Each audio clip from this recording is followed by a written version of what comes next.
এই কোচের প্ল্যানিংয়ে অনেক ভুলভাল আছে এবং প্লেয়ারদেরকে অনেক উল্টাপাল্টা কিছু পজিশনে খেলিয়ে তাদের এফেক্টিভিটিটা আসলে কমিয়ে দিচ্ছে। আমার মতে বাংলাদেশের ইতিহাসে কখনো এরকম গোল হয়নি। যে কোনো মুহূর্তেই আর কি ম্যাচের যে ভাগ্য বদল করে দেয়া, এটা আসলে টপ প্লেয়ারদের একটা কোয়ালিটি। একটা টপ প্লেয়ার হতে গেলে আপনাকে কনসিস্টেন্টলি পারফর্ম করতে হবে, যেটা কিনা আমাদের বাকি সব প্লেয়ারদের থেকে একটু ল্যাক। শুরুতে কেন বেস্ট পারফরমেন্সটা দিই না, আমরা সবসময় শেষের জন্য কেন ওয়েট করি? 3 থেকে 6 মাসের মধ্যে কাবরেরা গোলকিপার কোচ 3বার চেঞ্জ করেছে। কাবরেরা নিজেও এক্সপেক্ট করেনি যে 1 বছরের মধ্যে তাকে এত বড় রকমের চাপ হ্যান্ডেল করতে হবে। কারণ এখন একটা ফ্রেন্ডলি ম্যাচ হারলেই যে চাপ দেখতে পাচ্ছে সেটা সে গত 2-3 বছরও সে কখনো এক্সপিরিয়েন্স করে না। কিউবা মিচেল আছে, কিউবা মিচেলের হয়তো একটু অ্যাটাকিং মিডফিল্ডার, কিন্তু তার ফিনিশিং এবং শট পাওয়ার বেশ ভালো। গোল করতে থাকলে গোল করতেই থাকবেন, আবার যদি কোনো সময় যদি ওই পজিশনে নাই যান তাহলে গোল করাটা ভুলেই যাবেন। হামজা ডিফেন্সিভ মিডফিল্ডার, তাহলে সে কেন এত বেশি গোল করছে? বাংলাদেশ নেপাল ম্যাচের হামজার দুর্দান্ত গোল, সেই গোলটি নিয়ে বিশ্লেষণ না করলেই নয়। যদিও ম্যাচটি জিততে পারেনি বাংলাদেশ, তবু আমরা সেই গোলটি নিয়ে আলাদাভাবে বিশ্লেষণ করতে চাই। আর শাহেক ভাই, এমন গোল আসলে বাংলাদেশে লাস্ট কবে দেখেছেন বা কখনো দেখেছেন কিনা? আমার মতে বাংলাদেশের ইতিহাসে কখনো এরকম গোল হয়নি। আর আই থিঙ্ক বাংলাদেশ যতদিন আমরা বেঁচে থাকবো ততদিন আমরা এরকম কোনো গোলও দেখতে পারবো না।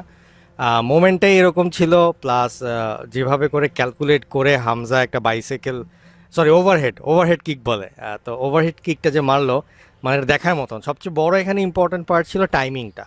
সো ও যে প্রপারলি টাইমিংটা করতে পেরেছে, ডিফেন্ডারটাকে সরায়, এটা একটা বিশাল ব্যাপার। তো এই সব ছোটো যে মোমেন্টগুলো, এগুলোই আসলে প্রমাণ করে দেয় যে সে কত বড় মাপের প্লেয়ার।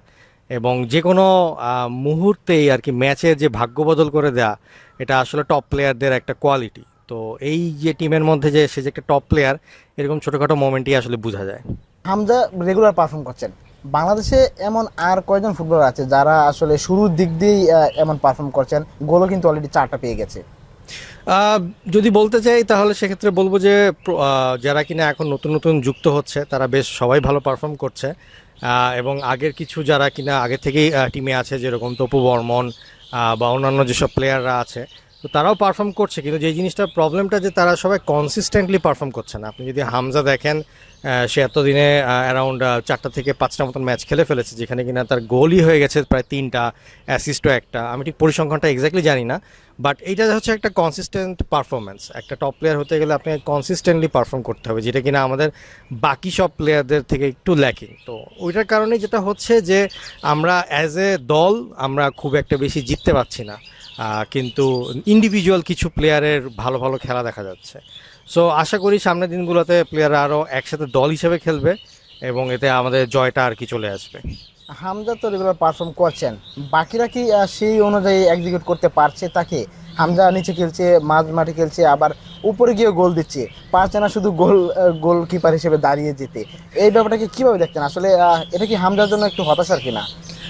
আমি বলবো যে ও যে প্রত্যেকটা পজিশনেই খেলছে, এটাই দেখায় যে ও আসলে খেলার মাঝখানে একটু হতাশ। তার কারণ হচ্ছে যে অ্যাজ এ ন্যাচারাল প্লেয়ার ও হচ্ছে ডিফেন্সিভ মিডফিল্ডার, তো ও হচ্ছে যে চেষ্টা করবে যে টিমটাকে প্রোটেক্ট করার জন্য। কিন্তু যখন দেখছে যে অ্যাটাকিংয়ে খেলাটা ভালো হচ্ছে না, বা কোনো একভাবে হচ্ছে যে গোলগুলো ঠিক মতন হচ্ছে না, তখন যে জিনিসটা হচ্ছে যে হামজা একটু পজিশন চেঞ্জ করছে, এগিয়ে আসছে যাতে গোলগুলো দেয়া যায়। তো এটা আসলে বলাই যায় যে হামজা টিমটাকে একভাবে হেল্প করার চেষ্টা করছে, কিন্তু এইটা থেকে বাকি সব প্লেয়ারদেরকে আসলে একটু শিক্ষা নিতে হবে যে কীভাবে একটা এফোর্ট দিতে হবে, কীভাবে করে দলটাকে একটু ঘুরিয়ে অন্যভাবে খেলতে হবে। যেরকম দেখেন আপনি গতকালকের ম্যাচে ফার্স্ট হাফে হামজা একেবারে নিজের অর্ধ থেকে দৌড়ায় গিয়ে একটা প্রেস করে এবং বলটা উইন করে। তো এরকম একটা সিচুয়েশন কিন্তু বাকি কোনো প্লেয়ারদের কাছ থেকে আমরা ওভাবে দেখি না, রাকিব ছাড়া। তো এই জন্য এইসব যে কোয়ালিটিগুলা, এইগুলা বাকি সব প্লেয়ারদের মধ্যে আসলে একটু আসতে হবে। সমিত সোমকে পরে নামানো হয়েছে, আমরা টিমের যে মূল শক্তি মানে ফুল শক্তিটাকে নিয়ে আমরা শুরুর একাদশে নামতে পারছি না কেন? এইটা আসলে যে জিনিসটা হয় যে একটা ফুটবল ম্যাচে নামবে কোন 11 জন বা টোটাল 23 জনের স্কোয়াডে থাকবে, এটা সম্পূর্ণ আসলে কোচের উপর ডিপেন্ড করে। তো এটা আসলে আমরা গত 6-7 মাস ধরে সবাই বলে আসছি। এটা আসলে অনেক আগে থেকেই বলা যে এই কোচের প্ল্যানিংয়ে অনেক ভুলভাল আছে এবং প্লেয়ারদেরকে অনেক উল্টাপাল্টা কিছু পজিশনে খেলিয়ে তাদের এফেক্টিভিটিটা আসলে কমিয়ে দিচ্ছে। আপনি কালকের ম্যাচেই ধরেন, কালকে কিন্তু আমরা শামিদকে কিন্তু আমরা শুরু থেকে খেলাতে পারতাম। ছেলেটা এত দূর থেকে যখন খেলতে আসছে, তো তাকে খেলাতে সমস্যা কি? হ্যাঁ, যদি আমরা ম্যাচের কন্ট্রোলটা ধরে ফেলতে পারি তাহলে আমরা পরে হয়তো শামিদকে বসাতে পারি, কিন্তু আমরা শুরুতে কেন বেস্ট পারফরমেন্সটা দিই না, আমরা সবসময় শেষের জন্য কেন ওয়েট করি, এটা একটা চিন্তা আমার মাথায়।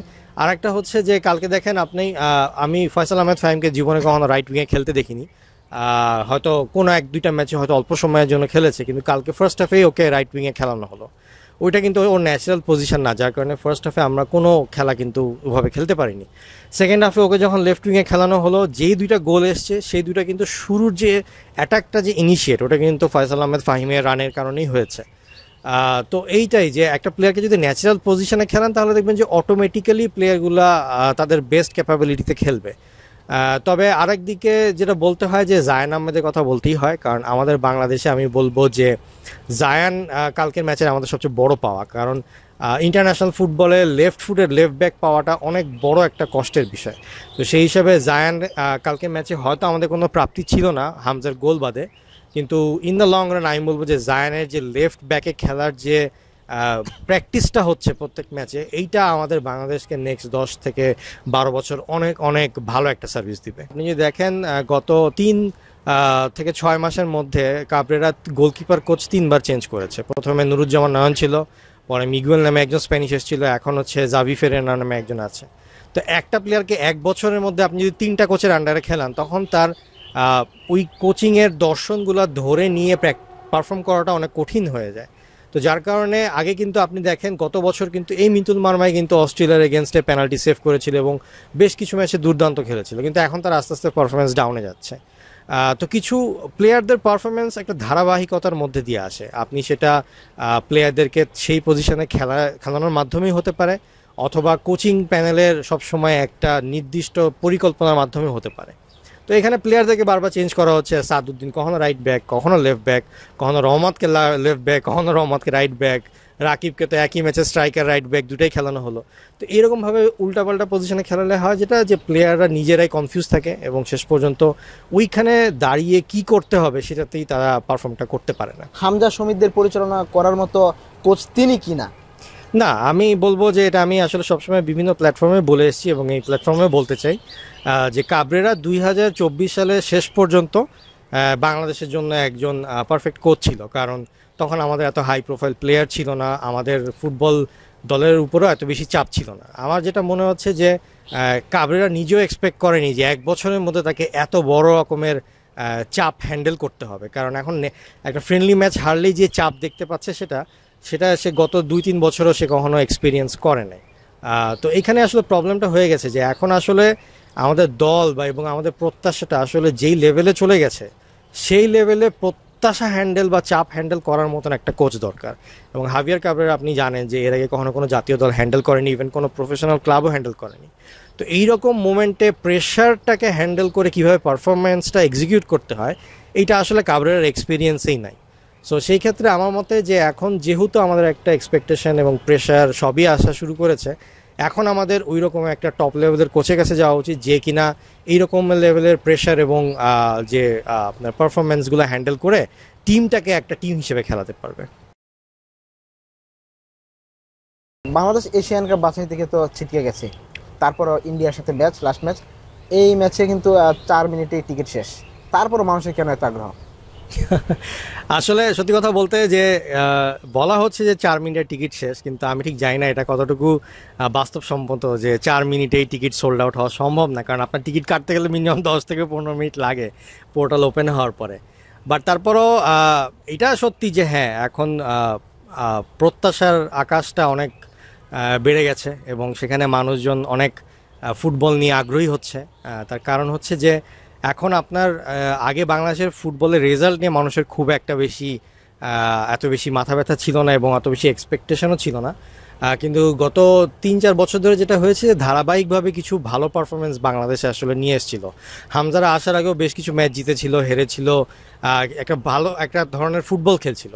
তো আই থিঙ্ক এটা হঠাৎ করে অনেক বড় একটা পাওয়া না, আমি বলবো এটা ধারাবাহিকতা একটা চলে আসছিল, যেটারই একটা ফলশ্রুতিতে জিনিসটা হুট করে আরও বেশি বেড়ে গেছে, কারণ হামজা এবং সমিতের মতন প্লেয়াররা এসছে। ভারতের বিপক্ষে আমরা লাস্ট যে ম্যাচটা খেলেছিলাম সেই ম্যাচে আমরা গোল করতে পারিনি। আমাদের ফরওয়ার্ডদের স্কোরিং করার সমস্যাটা নতুন নয়, পুরনো। সমাধান হচ্ছে না, নতুন উপায় চেষ্টা করলেও খুঁজে পাচ্ছেন না। আসলে সমাধানের উপায়টা কি? সমাধানের উপায়টা হচ্ছে যে আমাদেরকে ফরওয়ার্ড লাইনে কিছু প্লেয়ারকে কনসিস্টেন্টলি খেলাতে হবে এবং তাদেরকে একটু গোল স্কোরিং প্র্যাকটিসটা করাতে হবে। আগেকার দিনে জাত স্ট্রাইকার পাওয়া যেত, কিন্তু এখনকার দিনে বাংলাদেশে আসলে জাত স্ট্রাইকারটা পাওয়া যায় না। আমাদেরকে যেটা করতে হয় যে উইঙ্গার বা মিডফিল্ডারদেরকে মেক শিফট করে আমরা স্ট্রাইকার হিসেবে খেলাচ্ছি, মুরসালিন রাকিব বা ফয়সাল আহমেদ ফাহিম যাই বলেন না কেন। এখন ওরকমভাবে বাকি যেই সলিউশনগুলো ওগুলো হয়তো দীর্ঘমেয়াদী পরিকল্পনা নিতে হবে। কিন্তু এখন কুইক ফিক্স যদি বলতে হয় তাহলে সেক্ষেত্রে আমি বলবো যে এখন এই মুহূর্তে স্কোয়াডে যদি আপনি তাকান, কিউবা মিচেল আছে। কিউবা মিচেলের হয়তো একটু অ্যাটাকিং মিডফিল্ডার, কিন্তু তার ফিনিশিং এবং শট পাওয়ার বেশ ভালো। তাকে একটা ফলস 9 হিসেবে কাবরেরা ইউজ করতেই পারে। এছাড়াও শাহরিয়ার ইমনেরও ড্রিবলিং ভালো এবং শুটিং ভালো, তারও গোল স্কোরিং ক্যাপাবিলিটিস আছে। তো এইসব যেসব প্লেয়াররা আছে তাদেরকে আসলে কন্টিনিউয়াসলি খেলিয়ে যেতে হবে। গোল করাটা অনেকটা অভ্যাসের মতন, আপনি গোল করতে থাকলে গোল করতেই থাকবেন, আবার যদি কোনো সময় যদি ওই পজিশনে নাই যান তাহলে গোল করাটা ভুলেই যাবেন। তো একই সাথে যে প্লেয়ারকে স্ট্রাইকিংয়ের জন্য প্র্যাকটিস করাতে হবে তাকে কন্টিনিউয়াসলি গোল মিস করলেও একটু খেলার সুযোগ করে দিতে হবে, যাতে করে হচ্ছে যে তার ওই প্র্যাকটিসটা থাকে যে আমি গোলটা দিতে পারবো, ওই কনফিডেন্সটা আসলে থাকতে হবে। বেশিরভাগ ক্ষেত্রে এই যে যেরকম ধরেন যে লাস্ট 5 মিনিটে গোল খাওয়াটা যেরকম একটা মনস্তাত্ত্বিক বিষয়, আমার মতে আমাদের ফরওয়ার্ডদের গোল করাটা অনেকটা মনস্তাত্ত্বিক একটা বিষয়। এটা যখন ওরা খেলতে থাকবে হয়ে যাবে। আপনি যদি হামজাকেও দেখেন, হামজা ডিফেন্সিভ মিডফিল্ডার, তাহলে সে কেন এত বেশি গোল করছে? বা আমাদের গত 3-4 বছরের সবচেয়ে বেশি হায়েস্ট গোল স্কোরার তো অপু বর্মন, তো সে ডিফেন্ডার, তো সে কীভাবে গোল করছে? তো এটা আসলে একটা মনস্তাত্ত্বিক ব্যাপার, আপনাকে একটু মেন্টালি স্ট্রং হতে হবে এবং সেসব সময় সুযোগ বুঝে সুযোগ সন্ধানী হয়ে ফিনিশটা করতে হবে। আর কাবরেরার দল নির্বাচন, একাদশ নির্বাচন নিয়ে অনেক সমালোচনা হবেই। সে লিগে যায়, ম্যাচগুলো দেখে, কিন্তু তার ব্যাপারে একটা এলিগেশন হচ্ছে সে পারফরমারদের সুযোগ দেয় না। এই ব্যাপারটা কিভাবে দেখছেন?